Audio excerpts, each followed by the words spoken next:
Alright, guys, welcome back. Another. What can I call it this time? I called it. Session, thing, whatever, but welcome back to the game. There you go. Game. Just a game. There you go, seems like the most reasonable thing.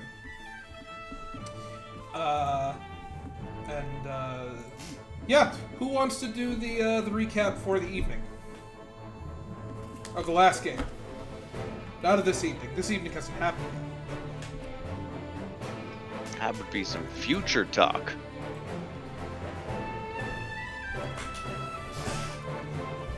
Would be future talk.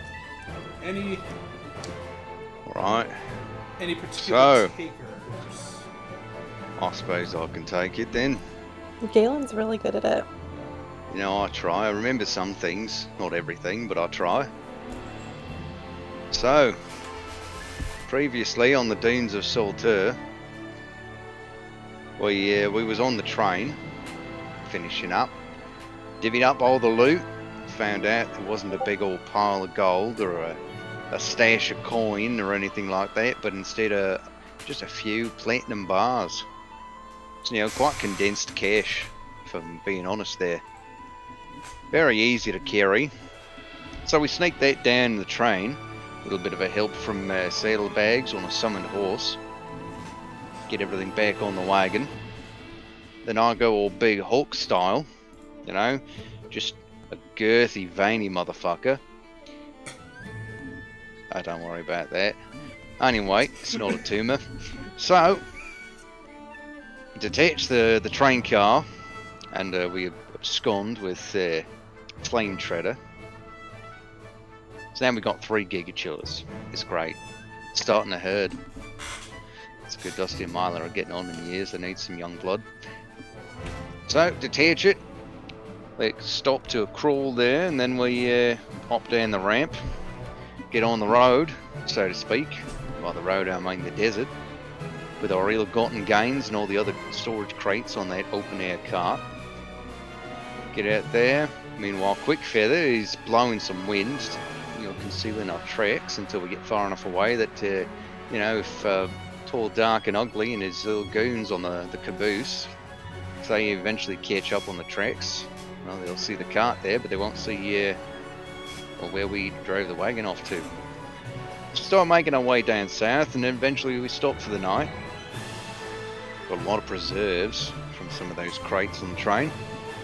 Well, we started making probably one of the most disgusting and unappetizing meals known to mortal kind. Yeah, probably tasted, you know, don't shoot me for this, but probably worse than Marmite. Never had it myself, so I don't know. I can hear all my Australian viewers screaming. All 3 of them. At least one. That's actually. triple viewage. Hey, you gotta get one more of them. Have your barbershop quartet right there. So anyway, camping, eating beans, whatever Valik made that was actually appetizing. And I think we just bed down for the night. Yep. And that's about it. Flame Treader's all flame treated out. First day on the road. Can't get that fucking shampoo out of his fur. Glossy as all hell. And yeah, that's good. That's good enough. Mr. Solston, if you go ahead and take an inspiration. Taking inspiration. I should probably open the game. You should probably do that. Just been staring at a blank desktop, not understanding why the game's not there. That's 8 intelligence for you. Well, I mean, I didn't think that extended into real life, but okay. Hey, I'm a method actor. So if you gotta play Always take if you gotta meth. play a stupid character, Oh, was gonna also that, yeah, if I'm playing a character if you had to like... play a dumb character, you just beat yourself over the head until you're dumb? Like... Nah, just stop What happens if thinking. you have to play a goblin? Paint yourself Oh. green every day? Nah, just stop biting people in real life.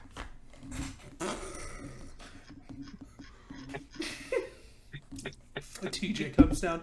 Hey, I brought you some crackers. What brings you to the goblin cave? I must nibble your toes now. Oh my god. Goblin has knobs if you have feet. And then I chase people up the stairs all on all fours. You know, it's go goblin mode. You gotta bark at them while you Go go. goblin. You're like a not a- chihuahua. Bark at him. This is a normal Friday night. Yeah, just standard. Is he drunk? No, he's just practicing. Oh, by the That's way, we magic. level 6. We are level 6. So, yeah, I think it's good enough. Put your inspiration on there. Right. Done and done. So,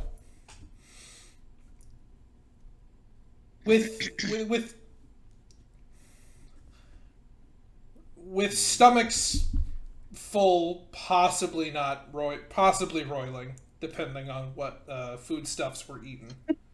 Oh, Galen was eating the bad Poor stuff because he Galen. doesn't want it to go to waste. The peach pork monstrosity, The peach The salted peach pork. yeah. spam monstrosity. Yeah, Yeah, Blech. like pickled peach feet. I don't know. It was bad. It was bad. I mean, It's The you know, peaches- he's the probably eaten worse. he probably has. This is still right the fuck up there. So.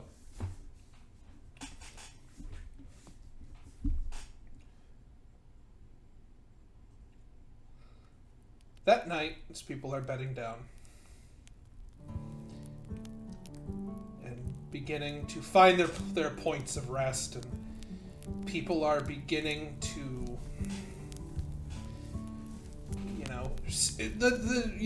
newcomers are possibly starting to situate themselves. Quinn's, I don't want to take up no space. I'll just find a rock and stretch out. And just go 20 feet away against a rock and just look longingly at the inside of the wagon.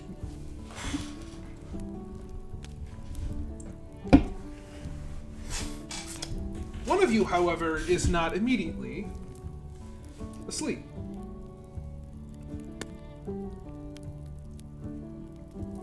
Which Mr. Clayton. Okay. So, I just kind of wandered out into the desert, yeah. yeah.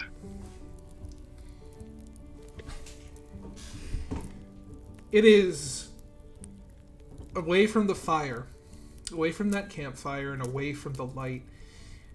The speed at which it gets frosty and frigidly cold is it's fast. You find yourself having to suppress shivers as the night air whips into your coat and blows it back. Every hole from wear or travel that had at one point been there, seeming very obvious to you, and the chilling of the night air. Most people don't come out here and stay out here in the sands at night without protection from this kind of chill, but this campfire's right there. You can go back and you are glad for it. What are you doing? And kind of now, after being a couple yards out there, looks back at the camp, sees the fire, turns back around, looks back out into the endless sea of sand and night. Clayton's gonna look up in the sky. There up in the sky, against an infinite black, with a couple of pinpricks of light leading up to it, up to the bigger shards, is just Palus looming overhead.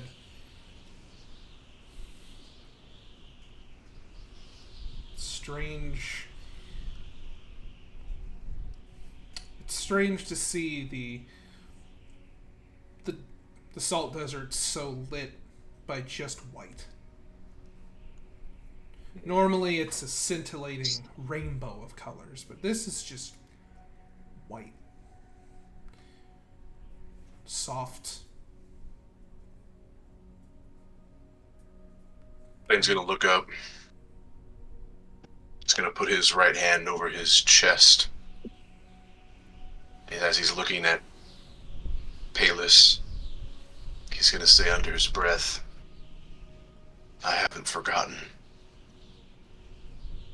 And he's gonna just kind of repeat it somberly, just, I haven't forgotten. He's gonna kind of now shift his attention down to his arms, down to the rest of his body. Being the first time that he's really had a chance that has taken into account how much he's changed. What he looks like now. And this sense of indifference seems to kind of be his baseline. Although waves of not only interest and curiosity, but fear kind of swirl around in his heart. He doesn't know what this means for him. And he looks down at his chest and then he shifts his gaze out into the horizon, kind of, I guess, off into the distance where the light's just shining around on the desert sand. Off in the far distance. The deserts, deadly as they are, do have a certain beauty to them. With the soaring kind of red stone cliffs and the distant lights of even from here, which is half the world away, you can make out the distant glittering lights of the Esmondi. Far, far, far in the distance. The towering structures that they have placed atop the Great Rim. You can see farther in the distance, the billowing smokestacks of Torn Tusk, gushing bright, violently like purplish, bluish smoke into the night sky. Seems to occasionally crackle with some kind of energy. And even behind that, even further on this clearest of nights, you see Mount Erebor. Just the very tip of it smoking, with the bright blue lava flows, just a twinkling, just a glowing point on an otherwise black horizon with the mists rising beyond it.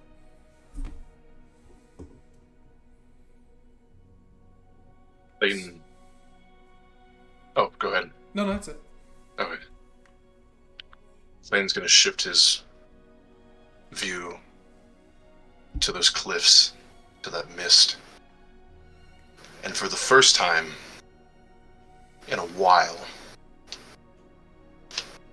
he's gonna reach his hand out, kind of cupped towards the sky like he's beckoning something. And he's gonna close his eyes and try to fixate on what his father taught him on how to listen to the other side.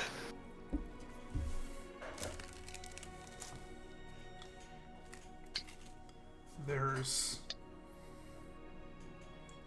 at first, a silence.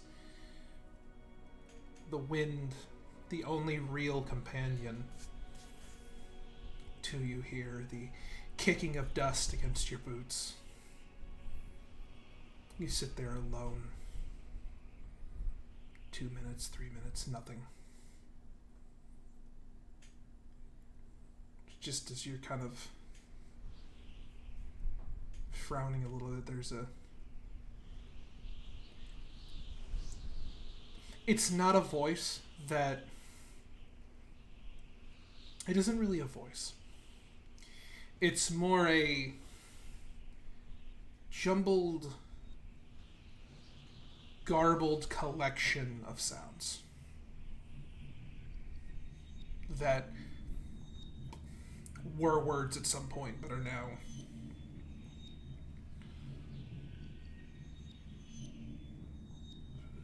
unrecognizable as a language. Just and almost just this distant sort of breeze coming to you from your side. There's a little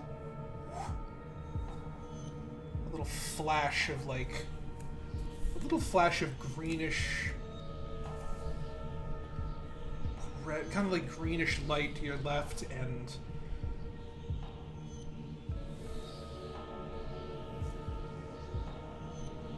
standing there, almost as if... Standing's probably not the right word. Floating would probably be a better term. And almost as if they stepped out of a structure, some sort of structure of water, must seem like something made of liquid, because there's a brief, as you turned in that direction, a ripple of green light that seems to waver and then drop suddenly and then go straight for maybe like 20-30 feet as two. It just kind of not really defined according to like a shockwave but like in strange geometric patterns before it just fades about 20 feet out on either side. Are these two roughly humanoid figures, but they twitch, mostly translucent green into like blue, faintly glowing just in their position, and humanoid in size, with the feet kind of not touching the sand, but there's no feet there to touch the sand at all. It just kind of terminates into a haze of dimly glowing mist or light at the bottom. And just, as they're standing there just quietly, like occasionally the arm just like raising a little bit up and then a little bit back down, or like moving forward and then moving back into a neutral position. Two don't really have any sort of recognizable facial features. Just standing there, just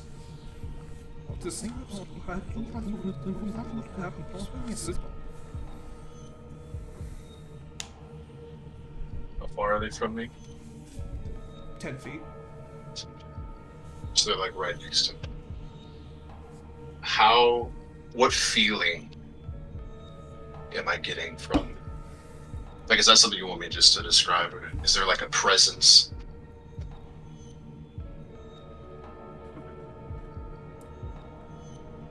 There is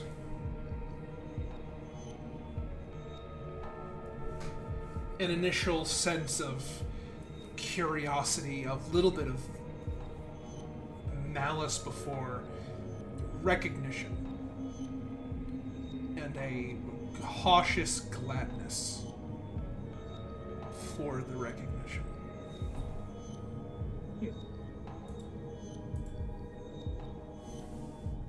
Clayton, A distinct lack of understanding.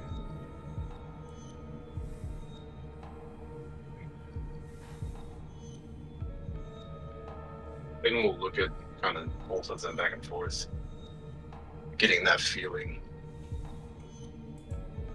And he's gonna, still remaining with eye contact, look down at his hands, look back up, and just kind of nod at them in recognition, like, okay, like, all right. And then he's gonna step back about 5-10 feet and see what they do. Soundlessly, wordlessly float along, following you. Occasional babble coming from them.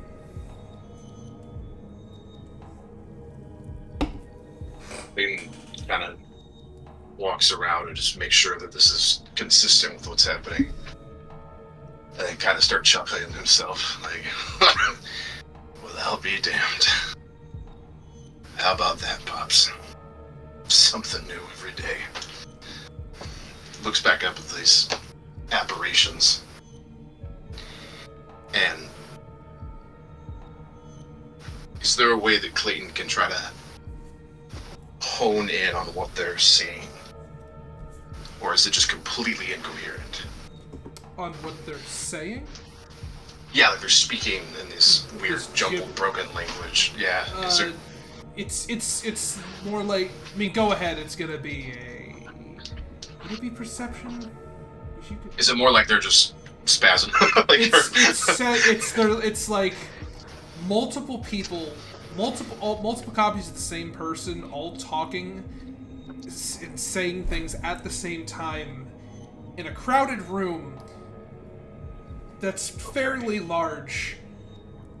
All at the same time, and like you're focusing on each voice in rapid succession, and it's all in the same language. It's a very strange, multi-layered series of voices, but it's very quiet. So yeah, give me a perception. Perception. Am I good at this? I think so. Let's see what I got. 21. Whew. Just...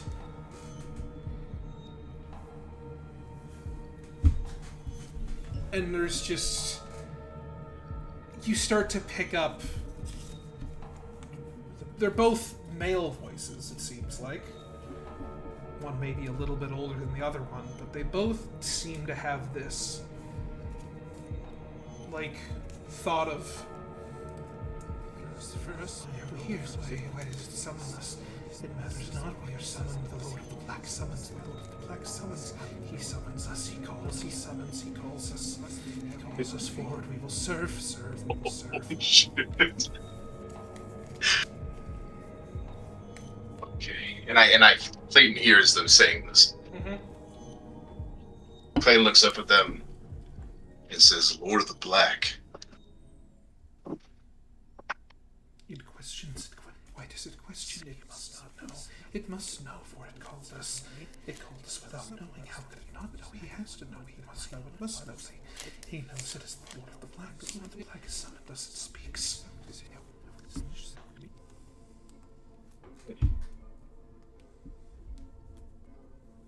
Do they? Does any of them look familiar to me? They're. You could not with even with a 21 perception. They don't have. As you're looking at them, right? They are constantly shifting in place. Not enough to be a complete change of like pose, but enough that like they're like you'll look and like there's a weird like after image of like a head turned slightly to the right. And then, like, another one, like, a half second later, off to the left, looking upwards, the arms slightly... Like, that's what I mean. You can't make out details of the face. Got it. They're just, like, warping in place. Got it. Okay. Clayton's a very smart individual. Probably smarter than me. So... Clayton is gonna look at them and be like, yeah, Lord of the Black, okay, yeah. He's not gonna say that, but he's like thinking to himself. And he's gonna look at both of them and kind of change like his posture a little bit. Like to more like puff out his chest. Not in a threatening way, but like, oh, okay, yeah, that guy, yeah. And he's gonna say, like not in like a, I'm not trying to persuade or deceive them, but just like he's like, oh, okay. And he's gonna say, Hold on, let me give me like 1 second. Let me think how to word this.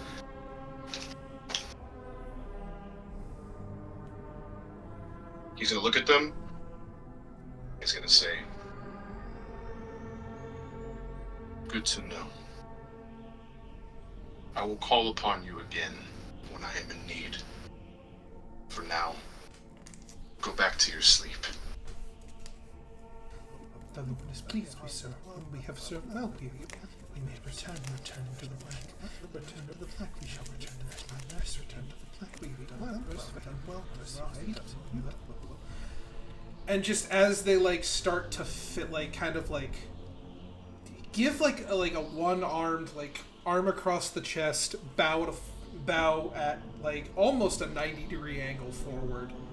They just start to slide backwards, and it's once again that weird thing of like they hit something that you cannot see that gives this faint ripple of like this greenish bluish energy that again forming these weird geometric shapes and figures that just pulse out as they just disappear. Almost as if they'd stepped into like a wall of water. Oh my gosh. As they step away and they're finally back to where they came, Clayton's immediately gonna drop that shift in posture and be like, "What the fuck?" And he's going to turn around, kind of look around at the landscape. He's probably going to take in like what just happened for probably another good 10-15 minutes. And then it clicks of what they meant. And it finally clicks with him. At least his understanding of it. And then he's just going to slowly walk back to camp. And just kind of think about what just happened. Look back at his arms. Process what they meant. And then just keep that pattern. And turning back, Palus right behind you, forming the shed, giving your shadow a remarkable length as you make your way back towards the camp. That long black shadow only dissipating once you've reached the fire again. So cool. Okay. Assuming we bed down, or Clayton's gonna look for something to eat first. there's. So Penny ate my food. Clayton doesn't know that. Penny actually would still be up. Actually, she's a bit of a night owl and doesn't sleep very long either usually. And especially once she noticed that when she did like a head count, kind of like a kindergarten teacher, and was like, "Oh, we're missing one," she probably would have stayed up to be like, "Oh, I see him way far out there doing something." But so I think she probably would motion to where the food is once he gets back. Hey, so let me ask Penny something real quick. Were you keeping an eye on him, or are you just kind of like just hanging out? Just kind of clocked that he'd left, or did you just? I think initially it was just clocking that he left and like the direction he went in, and then I think as everyone else started kind of going to bed for the night and retiring, she probably, like when he walks back, I think she's probably standing at like the edge of the ring of the light from the fire, looking out towards where he's coming from, to try and make him out somewhere. So he went maybe about 300 feet out into the desert. Yeah. Not far enough that he can't make it back, in a reasonable amount of time. And the sands and the salt, because the salt's thinner here, it's more sand, have kind of picked up in these big, like, dust clouds that are kind of dancing over the dunes that kind of swallow his form up as he was walking out initially. You catch, as you're sitting there, a distant glimpse of some kind of creature. This gigantic, long-looking, like, worm thing. Just floating in the sky. It looks like just a mass of scintillating, like, ribbon, ribbon and velvet just twisting in the wind. Oh. Kind of flowing along with it. Like weird, so almost like bioluminescence.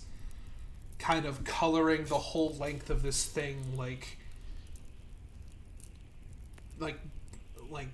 blue, right, as it's going along. Mm-hmm. Just kind of twists and wends its way across the sky. Is that normal? I mean, one, it's hundreds of feet up in the air. Uh-huh. One.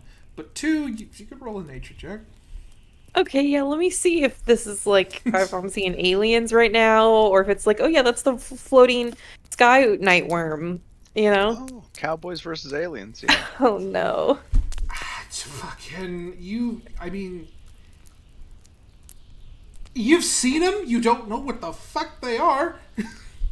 Would I know if I need to be alarmed or not? They don't. In all of your years of being alive, you've seen them, but you've never heard of them attacking anybody. Okay. Like who's gonna be hundreds of feet up in the air? So they just kind of do their thing. Yeah, as far as you're aware, you've never heard of them attacking anyone. Okay. But they're also really big, so... I mean, but kind of pretty at the same time, right? Yeah, it looks like it's just it looks for all intents and purposes like a long, like a big bundle of like curling, twisting velvet that's kind of floating on the wind with like wrapped in like similarly colored silk and like one big almost like translucent dorsal fin. Oh, that's running the whole length of it.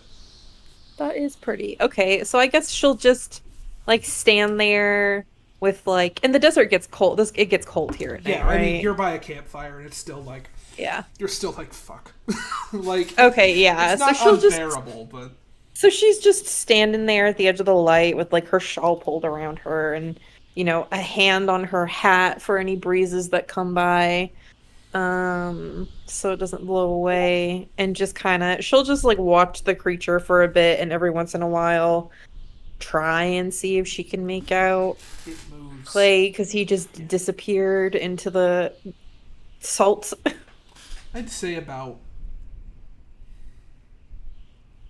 You keep watch for about 30 minutes watching this ribbon-like thing just dance its way across the sky, keeping an eye on the desert. Hear the distant call of something far off in the distance. Lights of passing caravans far away. Nothing. Roll a perception. Hey. For me, since you're looking for him actively.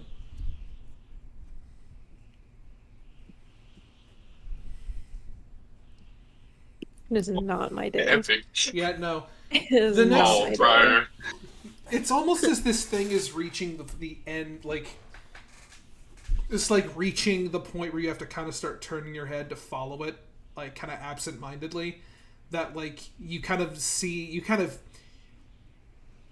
hear like this gentle flap of cloth and like see Clay walking out of the salt, like this kind of very like salt fog, like sandstorm kind of thing. With just this long black shadow that leads up to the campfire and just kind of fades as he approaches it. Just silhouetted against Palis. I will say too, as he approaches, his body language is completely different than that of like what he had previously. Like beforehand, his body language when he was with the group and we're fighting was kind of like slouched. His eyes are kind of like bereft of purpose and just kind of like, you know, figuring out what to do. Now he's like standing tall. His eyes are kind of racing around like he's thinking and focused, and he's just walking back to camp.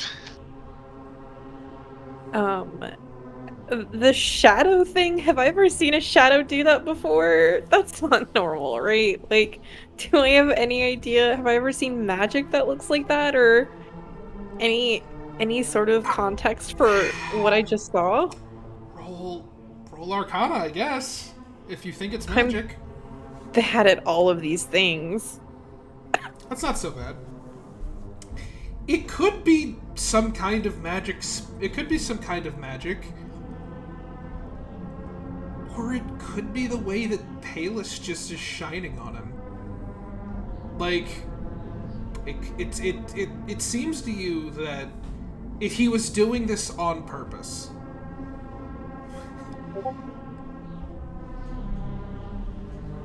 if was doing this on purpose to be dramatic, then I'm like this bitch. but then like that might be why. But he doesn't seem to have that. Doesn't seem to be his shtick, Yeah. or like that doesn't seem to be the intent here. I would say. Yeah. Okay. She'll just quirk an eyebrow as he walks towards the camp and just call out, "Everything okay out there?" Everything's just fine. Just needed some time to myself. Can Penny try and clock, like, No. she picks up a she picks up she picks up on the change in demeanor, I'm sure, but can she try and clock, like, I don't know, what Not lying. he's not. I don't know. I guess. Oh, can I vibe check him? You Can I do a vibe check? I know you say vibe check, like I want to figure out like what's going on in his head, but I only imagine that you just pull out a fucking 12 gauge and just put a slug through his eye. Wow, I've so much purpose. Let me tell you. No. Yeah. You have failed the vibe.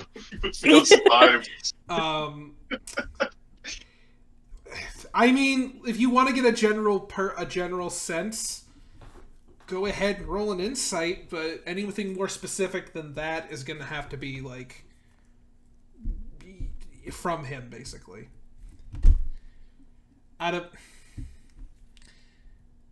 Clayton, help me out here, man. Sure, yeah, I'll Just what's take it over. don't like not anything I would say anything super specific, but just an overall demeanor. Like, you want me to describe just Overall, how he's changed physically and not overall, not even physically, just overall vibe. vibe. Okay, For the nature so- of vibe check. Yeah, with a 14, his presence is different.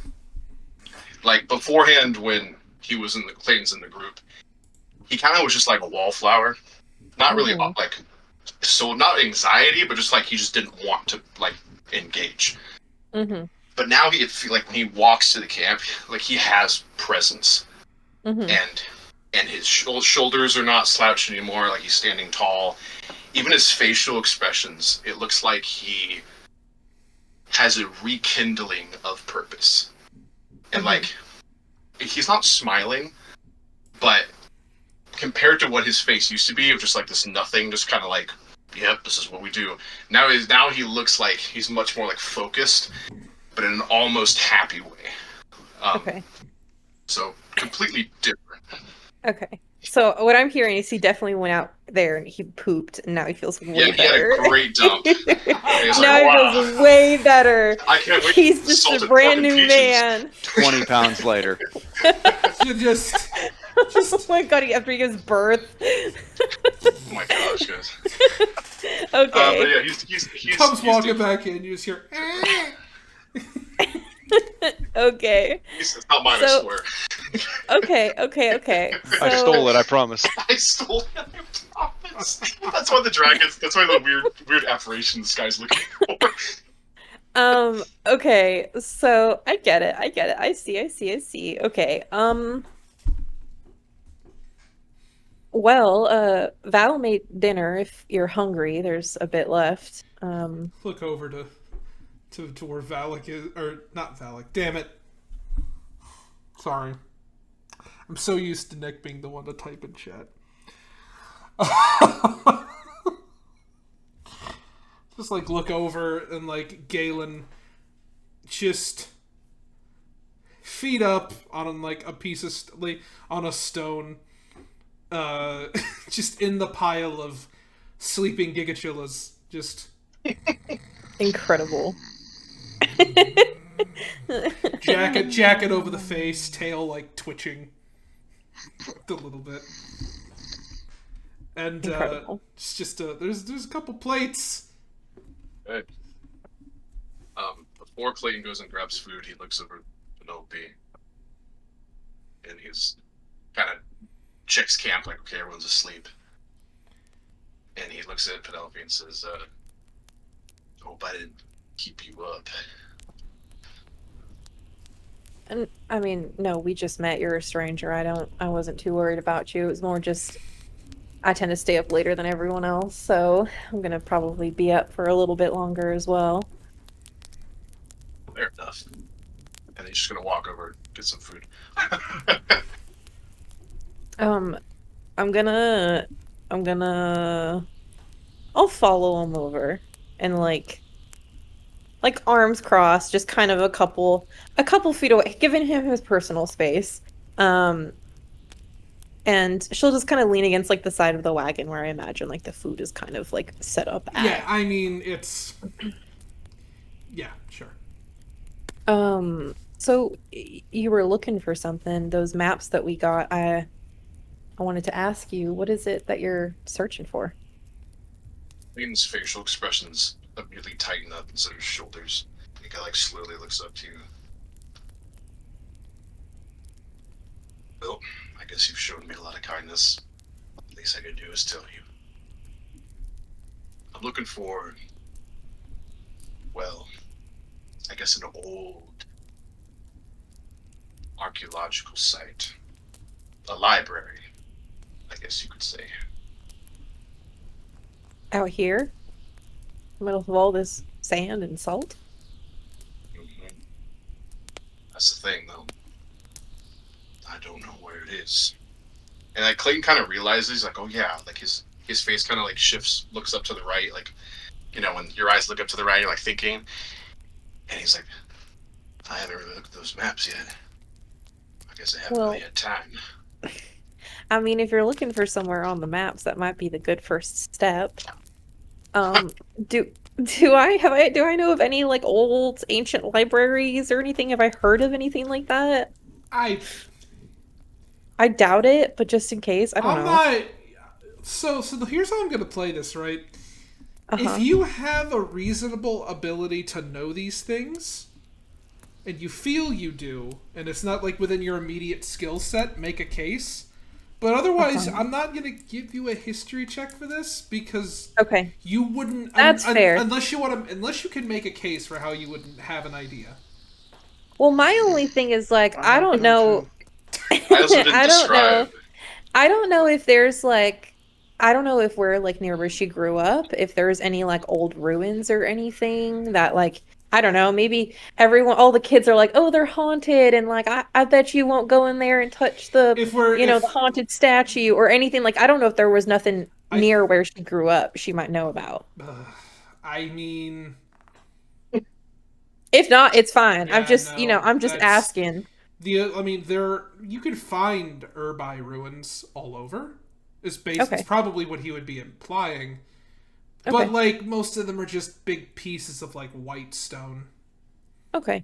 Just have weird carvings on them and occasionally glow at night. They don't really do anything.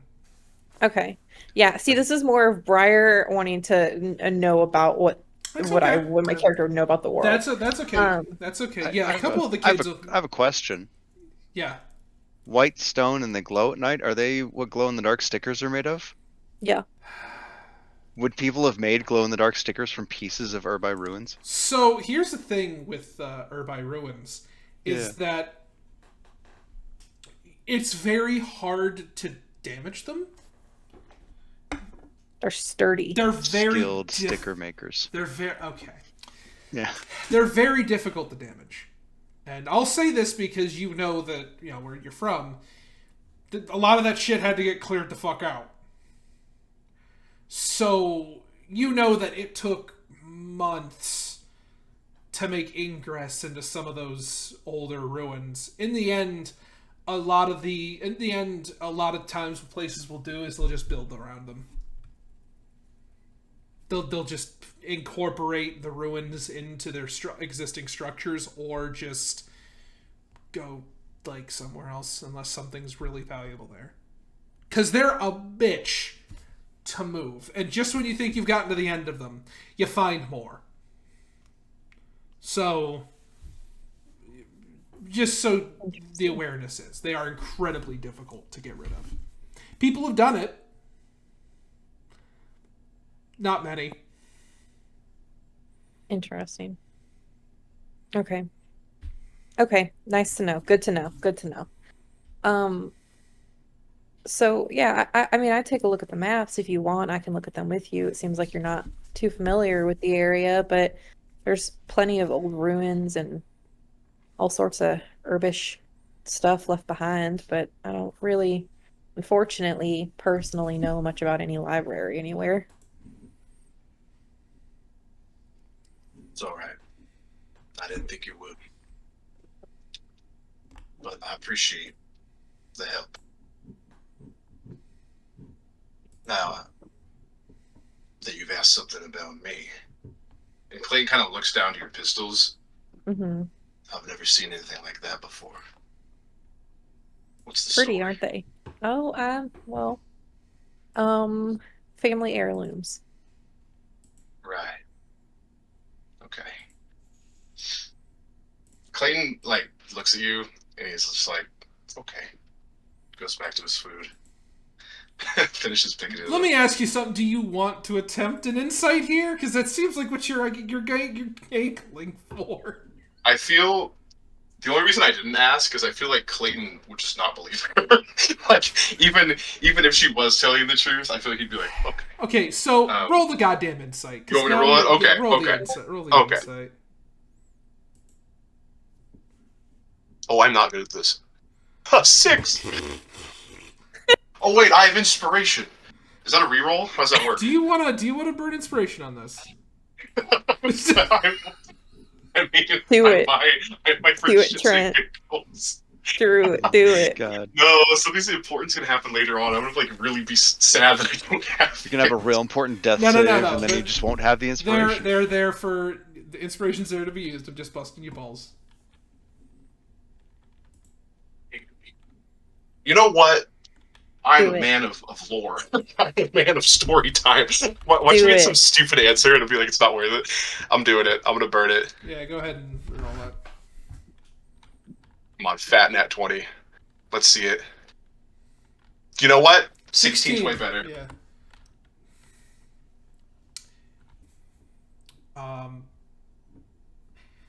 You cannot believe her all you would like, right? Because that's reasonable.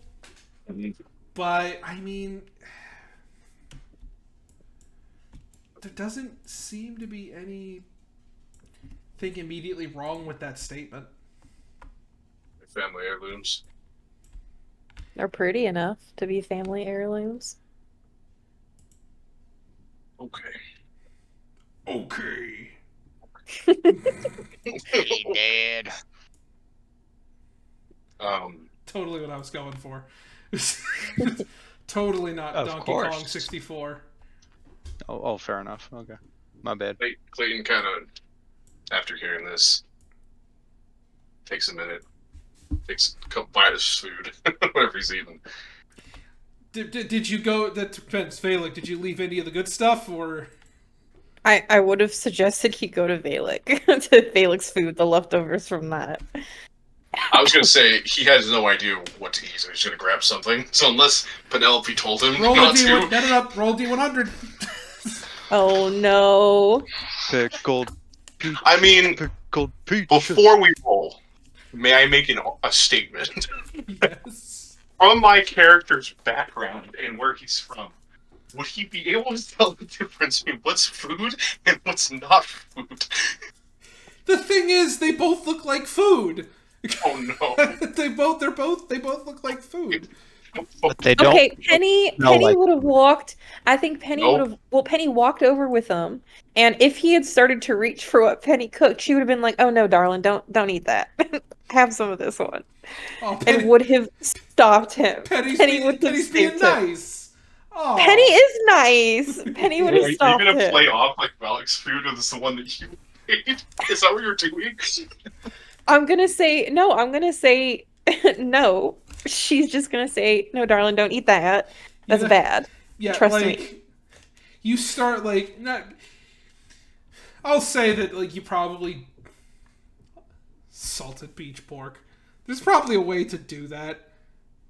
There's probably a way to do that that's not disgusting, but I don't know how to do it.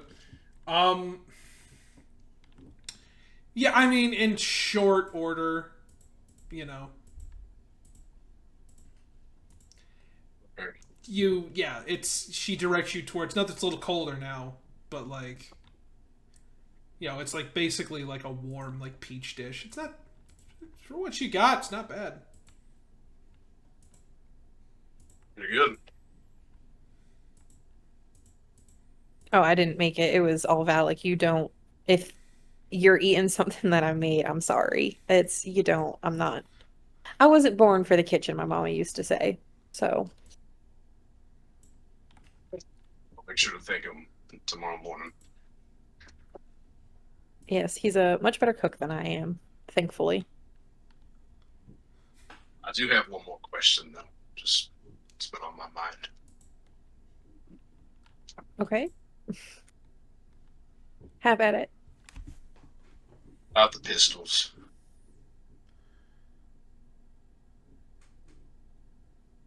Well,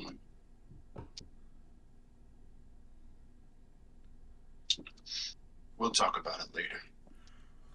And then he's gonna stand up with his food, and then just start walking away.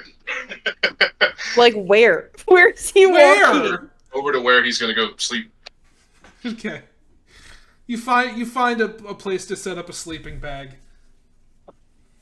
Okay.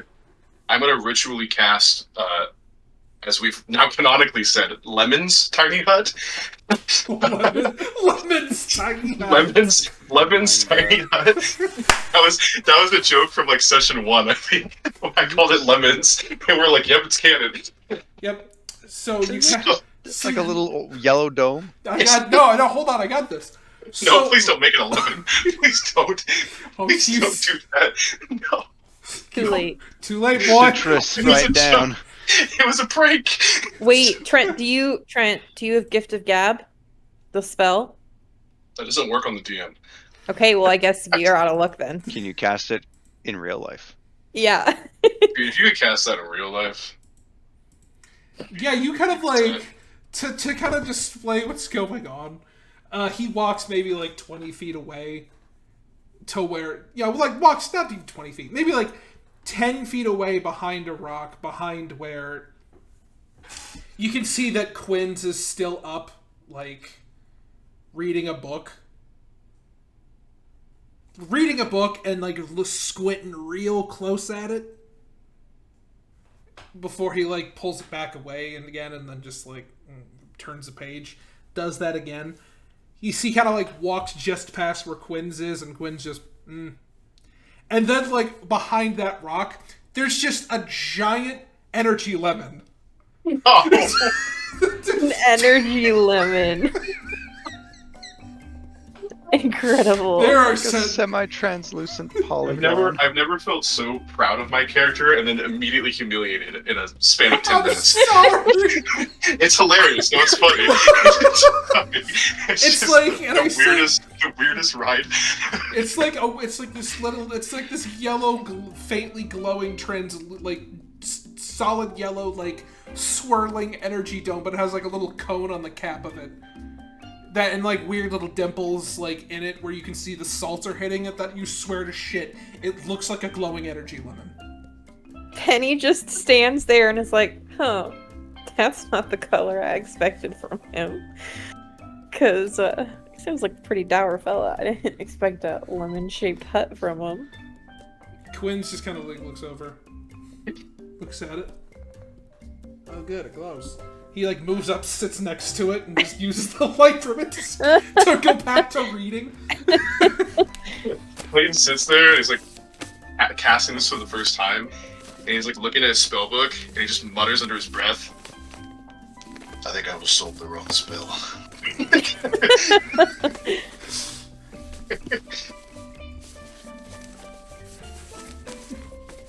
And then he's just gonna turn in.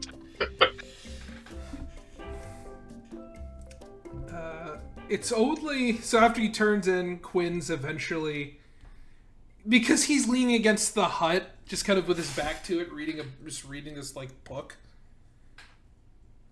and just eventually, like you eventually just kind of like turn into the sound of him just kind of like turning pages, reading quietly to himself. Sleep eventually takes you. Penny. Oh, yes, sir. Oh no. Oh no. Penny. It's only This is after gonna be he good, walks. right? It's only after he walks away, Oh, and Quinn's is kind of like moved over to be on the other side of it as well. That you could deal with the sensation that you've been feeling for about the past, maybe like 15 minutes Mm-hmm. since he's been in close proximity. Mm-hmm. Your arms itch. My arms itch? Your arms itch bad. Like in a familiar way? Yes. Like in a Yes. familiar spot? Yes. Have they itched like that before? Yes. Like in the very beginning? Or have there been other instances as well? I would say since the moment Mr. Black approached within a certain range. Okay, can I look at them? Yeah. And just almost as soon as you like kind of pull the sleeve back and like look, you just catch them fading.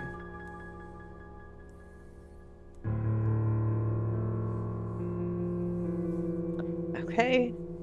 Okay. And that has never happened before outside of the circumstances we discussed, correct? Okay. The lines, however, are not the same color. Okay.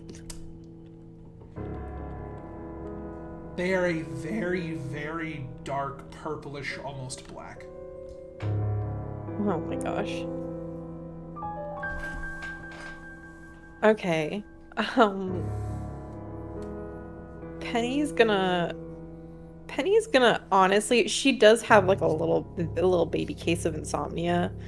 So she stays up late anyway. But she's gonna give it like literally like 45 minutes after he walks over and settles down to where she hopes he's sleeping. And then I guess she's gonna walk, like with her eyes on her arms, walk back towards him and see like if it returns again once she gets close enough.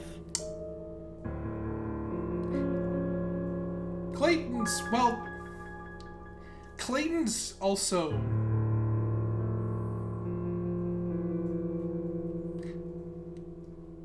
I really get real stealth check. Oh shit. Okay. I'm not good at these. I don't need. Yeah, that's pretty good. Okay, Hey, Clay- okay, hey, I'll Clayton. take that. Clayton, what's your passive? Perception? Yeah. 15. Okay. Oh Yeah, my you god. get over to the other side of the lemon. Let me check something really quick. Yeah, it's about my racial. Yeah, no, like, I'm not. I know, I'm aware. Okay. It just means that your passive isn't reduced. Got it. So, yeah, you make it over to the other side of the lemon. Okay. And once I'm close enough, do the lions come back? Yeah. And they're that same new color? Yes. But it doesn't hurt. It's just itchy. It just itches, and you realize that now that you're actively looking at it, you realize that they're shifting and twisting. What the fuck? To a new formation. And they've never done that before, I'm assuming. Nope. Never once.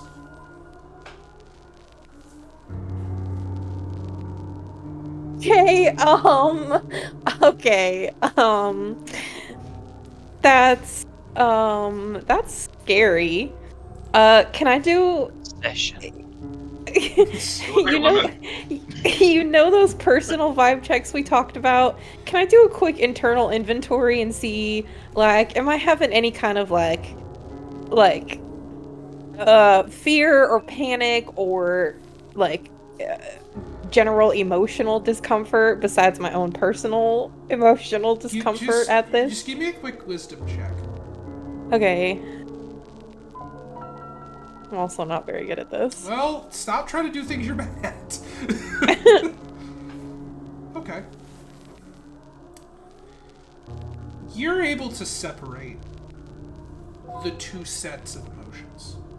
Mm-hmm. Right?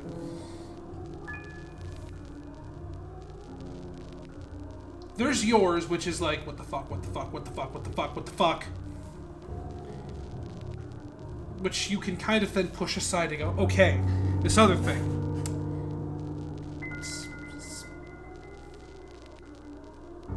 It's sad. It's sad? Just... No, there's something else there. It's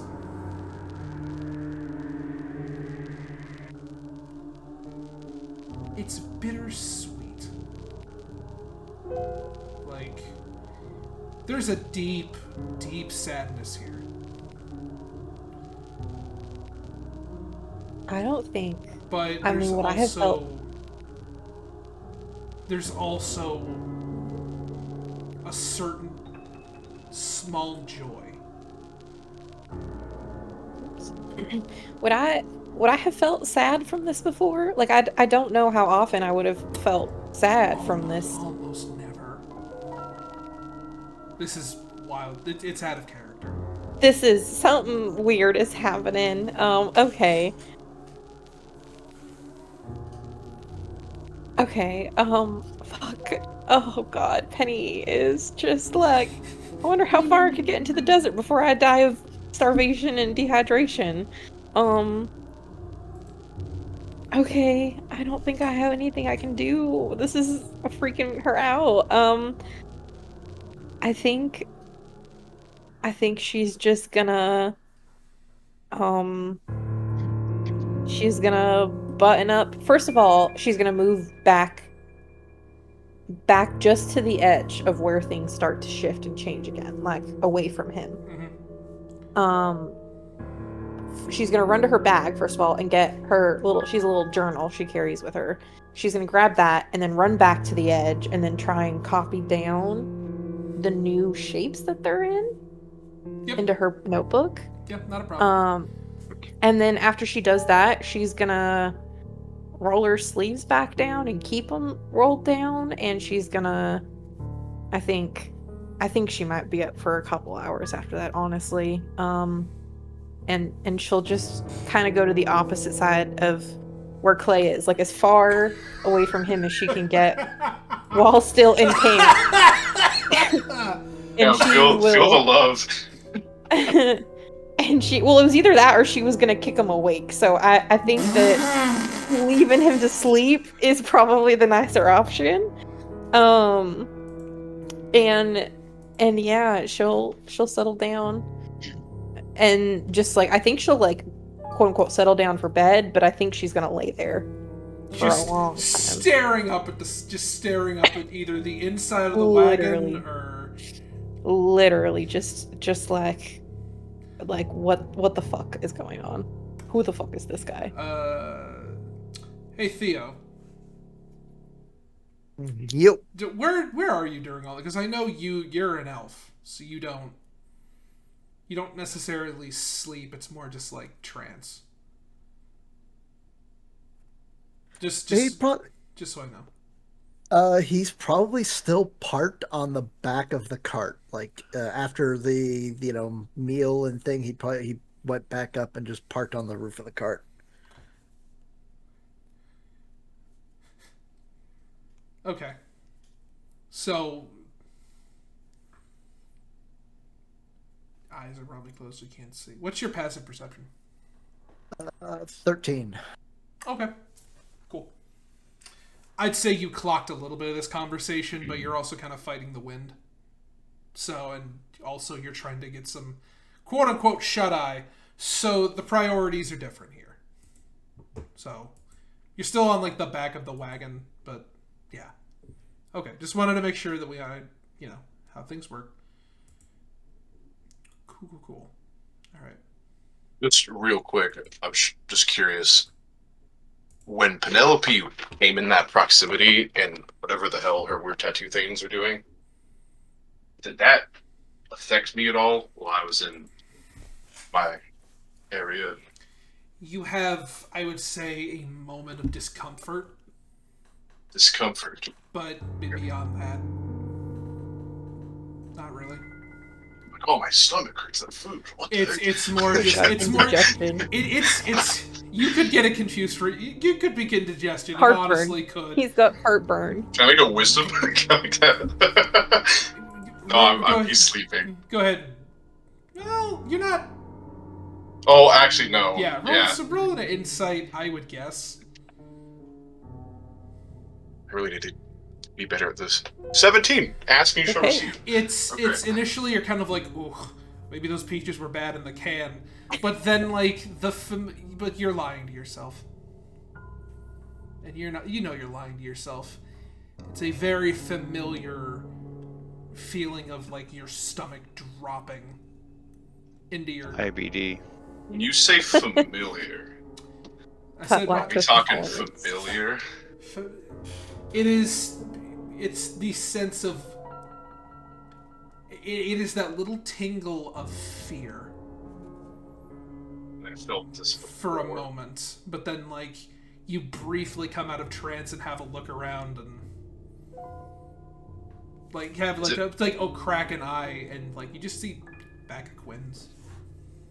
Is it a familiar feeling, or is it I would say it is uncomfortably familiar. Yeah, okay. But okay. it's uncomfy. Cargo, you bastard. It is unfucking comfy. Okay. A bit like being watched. Almost. But then like you look around, maybe just a thought.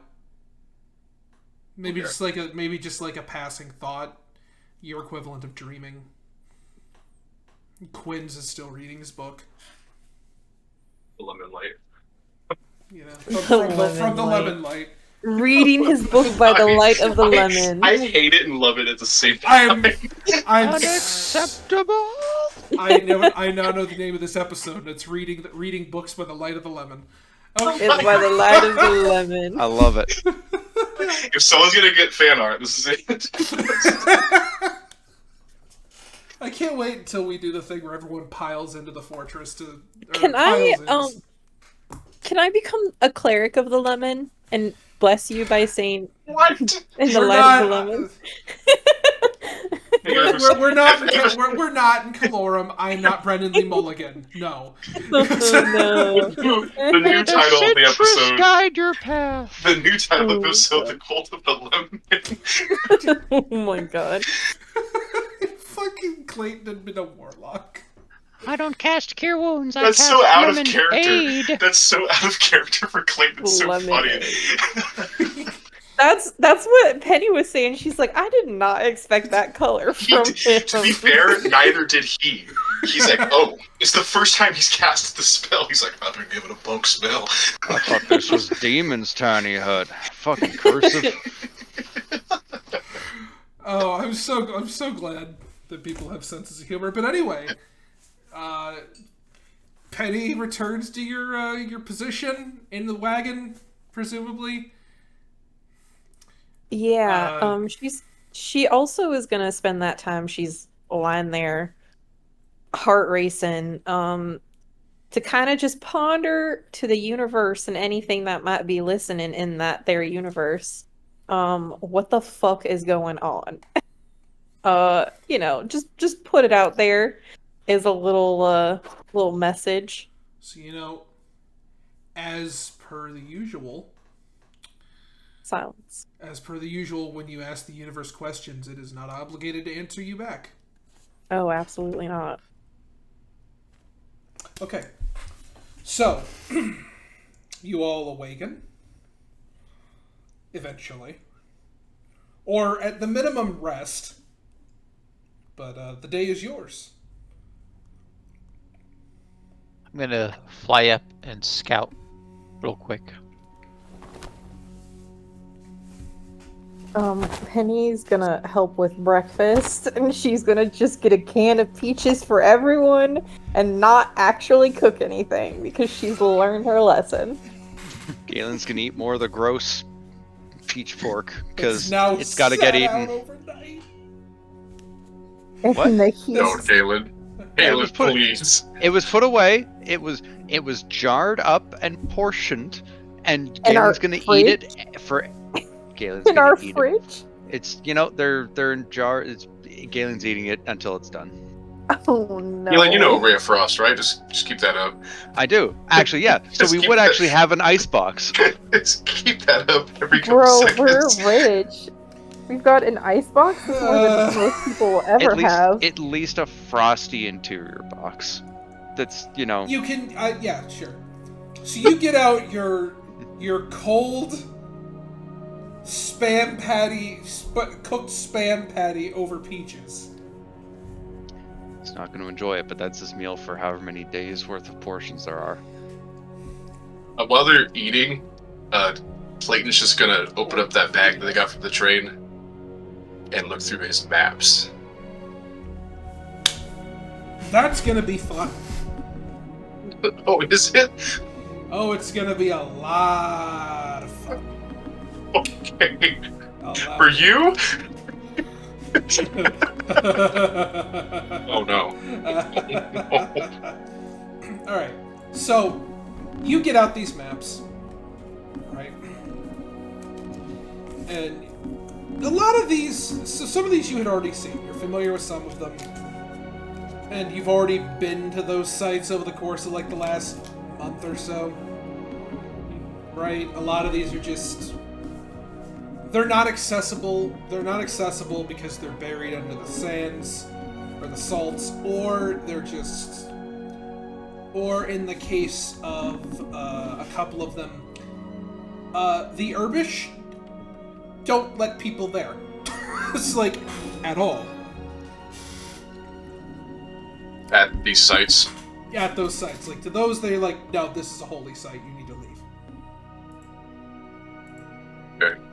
Right? But, there are a couple of things which are circled.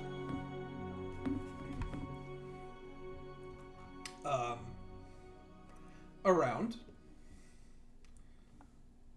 that you can see. And there are things that have not necessarily been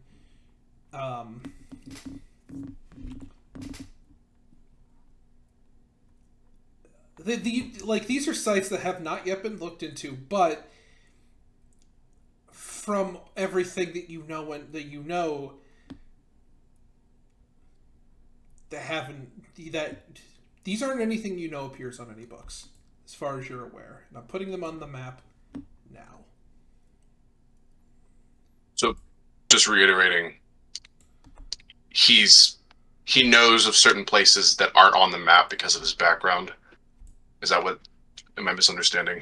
No, you know about certain places because you've been traveling enough with this asshole-ish Dragonborn to know. Perfect. That he's kind of like, I've already been over here now. You know, like, I've already been over here and done this and done that, and them Urbish folk don't let nobody near. I do declare. Somebody's gonna get really mad at me for that voice. I love it. It's hilarious. I say, boy. That there are 6 sites that are located all around in the main blank here, right? Now, these black ones are labeled as Urbish holy sites. The 2 of them? The 2 black ones are labeled as Urbish holy sites, and okay. Particularly that one. Like, this one in particular. Sorry, I'm writing this down. Which one? That one. So that one's... Just Okay. Don't take a screen cap. Just take a screen cap when... Right between mildew and pillows. So that one is one of the holy sites that's like kind of like more revered. That's one that since Pelouse, by the way. I'm foreign. I'm sorry. That's the one Australians don't know how to speak Urbish. That they don't really let anyone, like, they're right there, so they don't let people into that one. Okay. Like, and the only reason this is even considered an option is because recently, apparently, they have trusted an individual from Strixford, and this is one of the reasons why you were with Ergon in the first place, that they allowed a scholar from Strixford to be escorted on site. But that's huge, which means that these are all the other ones in the blank might have a similar opportunity, but they didn't really want to push any of that yet. Got it. Then there are other ones further out in other places. Now, in the blue ones, right, are archaeological digs that are active and are not prevented by the Urbish. However, how do I put this? They're active in the sense that the ruins have been cracked and that the Urbish seem to not really care when people go into them. However, nobody's really gone into them yet on record because they're generally considered pretty dangerous to go into. So, funds have not, like, nobody has expedition rights to go into them, and nobody has been able to has put together a team to go into them yet, as of the penning of these maps. What about the green ones? What were those again? Green ones are Urbish sites that apparently only Ergon knows about. That only Ergon and his associates know about. Okay. And that expeditions are being planned for, but you're kind of, the train was going to take you pretty close to 2 of them. So, the train was heading towards the one over here. Well, no, the train was going to go... Oops. So this train was going to go through the mines. Right. Okay. And then next to these 2, but it was going to kind of go along the thing here like this, and then presumably onwards either through here or through there. Or maybe catch a junction and head more directly south. But these are the ones that... But if he was planning on hitting... He had... So to give you a key for this, right? Black means the Urbish don't let people in. Green means it's undiscovered. It's basically undiscovered. Blue means they've been discovered, but nobody's explored them yet. Got it. Okay. He also, and this one you might want to take this one you probably want to take a note of. Got it. That on this this map, right?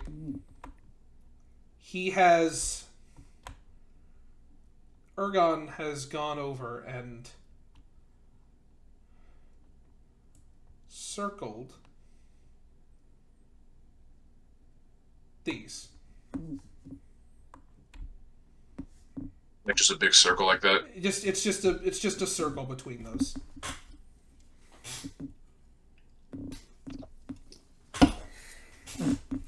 His own notes are pretty...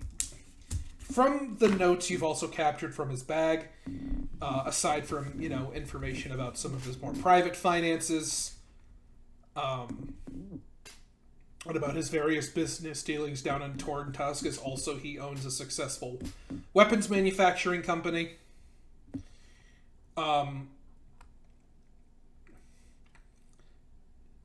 He thinks that there is a weird these six having the proximity that they have, if indeed they do, there's some kind of connection between them that's something to do with, as far as he's aware, there's something to do with something about the geometries of the sky, star position, celestial bodies in comparison with things going on. Shard storms happen, the frequency of shard storms, a lot of it's babble, as far as you can tell, but he thinks there's a connection between these six. So he's, in his own notes, he's claiming that the positions of these sites... That there is a connection here. Okay. Got it. Anyone else like to do anything in the morning? I went up to scout. Mm-hmm. You did. So while that's going on, sorry about that, Ron. Sorry. Perception. Give me a second. Bring my sheet back up. My apologies.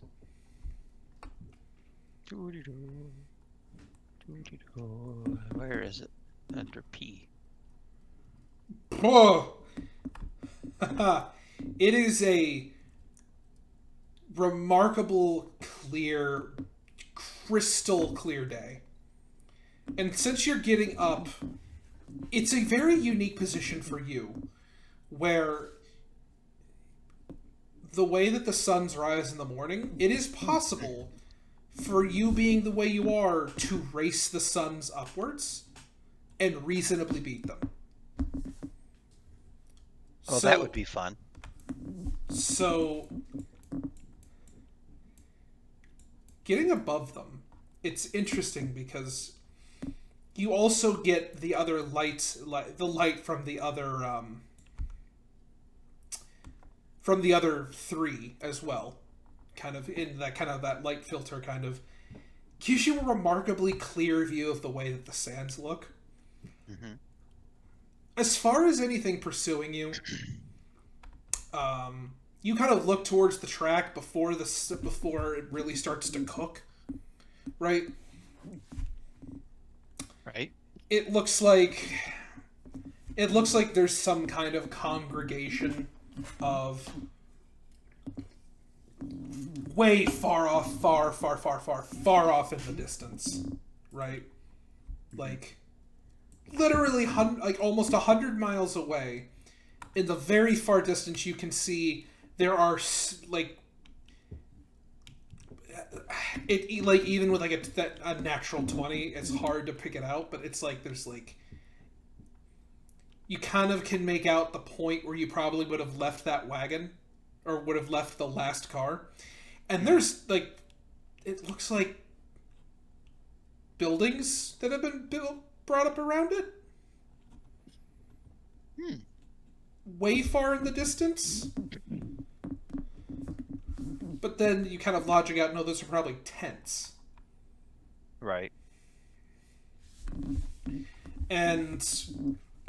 But there's nothing on, like, the path that's closer that would suggest otherwise.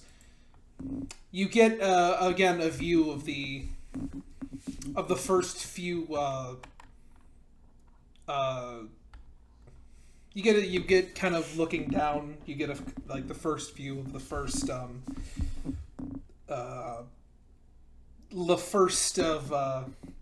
a series of trumpets being played, blaring up from below very distantly. As your eyes kind of go towards Fort Remembrance, which you're hundreds of feet in the air, so you can kind of pick out.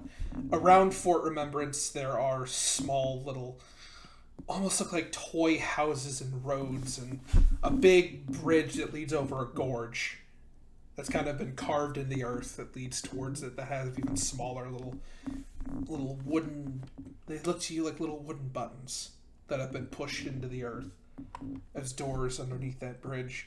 And it's over the high walls and past the cannons, past the tiny, tiny little insect-sized people walking along the top of those tall walls, those tall white walls with the tri-banner of the CUS fluttering in the morning breeze.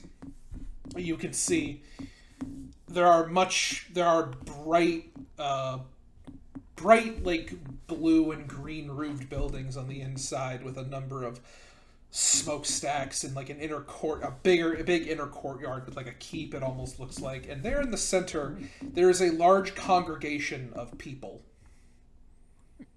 Looks like, again, and they're the size of ants from a full standing adult human position, right? You could barely pick them out, but you could see that they're all standing in formation in what you can assume to be some kind of courtyard with a statue of some description.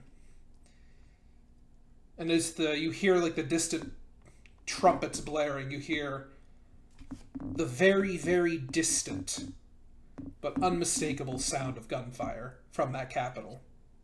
The crowds don't disperse. Uh-oh. The crowds don't disperse. You don't hear screaming. There's a pause.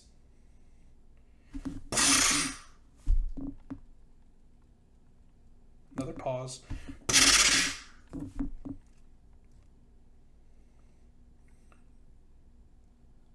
And I don't see people running or falling, right? Nope. And in the very far distance from where you're at, a couple hours outside, the last thing you'll see, that's a natural 20, so I'm going to give you some fun stuff. You're going to get some fun things. Your gaze kind of... Anthill, 45 miles out. Your gaze kind of falls over to this direction. Over in this direction. And they're very far off in the distance.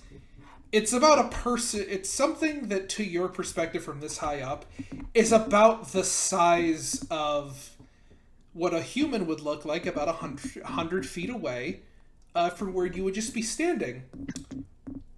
But that's the scale it is when you're a little bit over 150 miles away.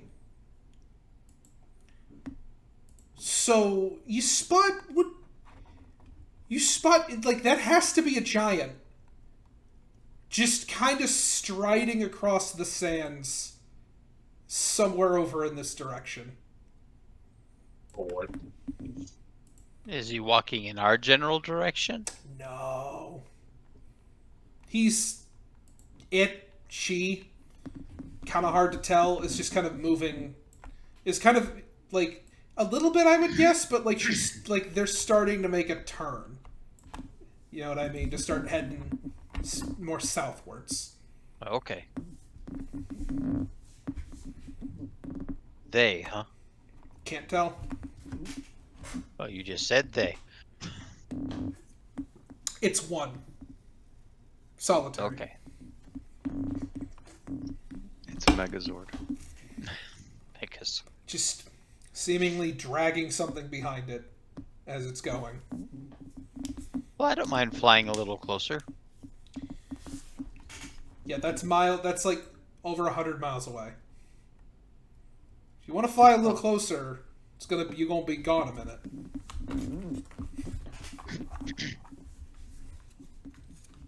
Go 5 minutes out and then turn back around. All right. I'll still give it to you. Yeah, it's 5 minutes out. You're starting to get a little bit closer to it. It's dragging like it's a male. It's a male giant, long kind of scraggly, like blue beard that, as the suns are starting to now rise, is starting to turn red at this distance and then glow. And like even as it's walking, you see these big flames licking up from its feet as it's making its way across the sands. You also realize it's just dragging a sack behind it. But it is also accompanied with a small caravan of what look like people.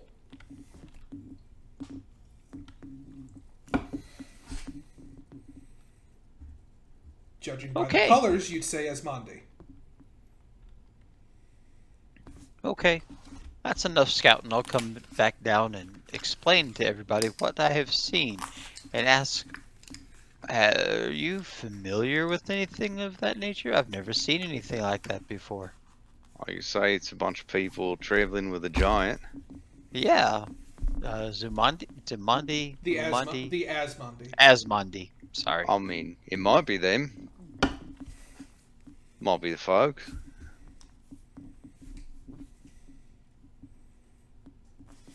I mean, we could go and check it out, or we could, not, and it's okay either way. Well, I think the first thing that we probably should do is get to Fort Remembrance and offload some of the cargo. If you picking up what I'm putting down, I don't think that carrying around those platinum bars is a good idea at this point. Yeah, it's probably for the best. I mean, if we ever run into my folks, just ask them if it was them.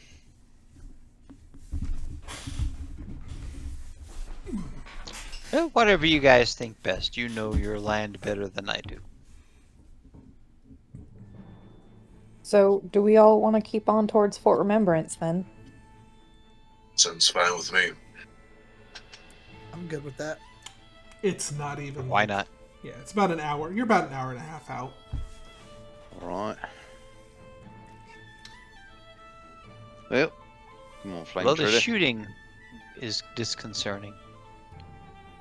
That Oh, is it's a fort, concerning. isn't it? Could just be that they're training. That's what I would think if no one was running. Which way were Or the maybe there was a funeral? That's possible Maybe. too. Which way were the giant creature heading? Towards us?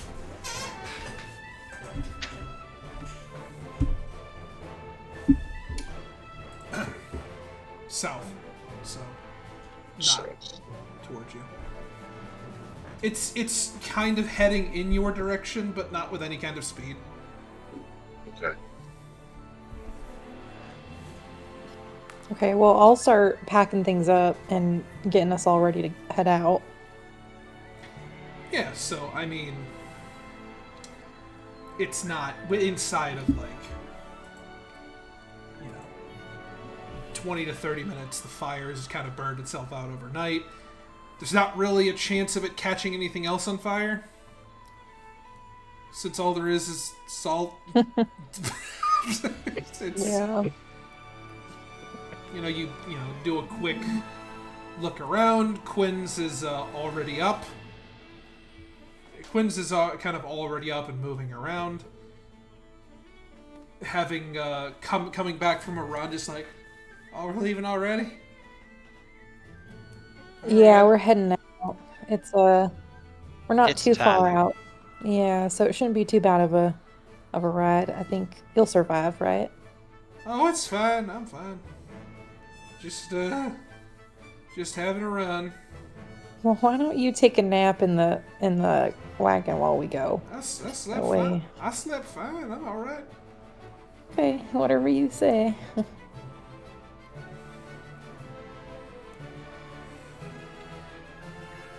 He just much obliged, ma'am. Although I would,